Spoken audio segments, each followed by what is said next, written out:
તારીખ 2/5/2024 રોજ હળવદના સુસવો ગામે બ્રાહ્મણી નદીના કિનારેથી એક વર્ષના પુરુષ બાળકનું મૃતદેહ મળી આવેલ હતું, જેના ઉપરથી અકસ્માતનો દાખલ કરી અને આગળની તપાસ પીઆઈ શ્રી આરટી વ્યાસ સંભાળી રહ્યા હતા.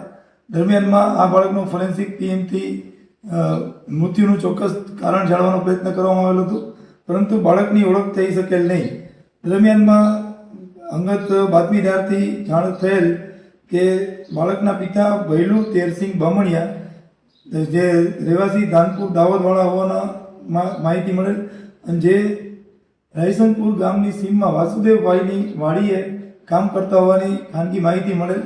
જેના આધારે તાત્કાલિક પીઆઈ આરટી વ્યાસ અને તેની ટીમે ત્યાં પહોંચી જઈ અને બાળકના પિતાની પૂછપરછ કરતા તેણે કબૂલ કરેલ કે આ ભૈલુ તેરસિંહ છે એમની ત્રીજી પત્નીથી એમને 2 બાળકો થયેલા હતા, જેમાંનું નાનું બાળક એ આ મૃત બાળક નવશિક નામનો ઉંમર વર્ષ 8 માસ વાળો હોવાનું જાણવા મળેલ.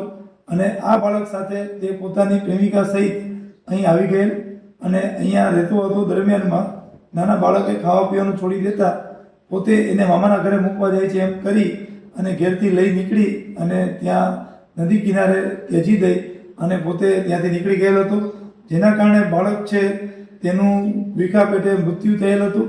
અને આ અંગે BNSની કલમ 105 અને 93 મુજબનો ગુનો દાખલ કરી બાળકના પિતા ભૈલુની ધરપકડ કરવામાં આવેલ છે.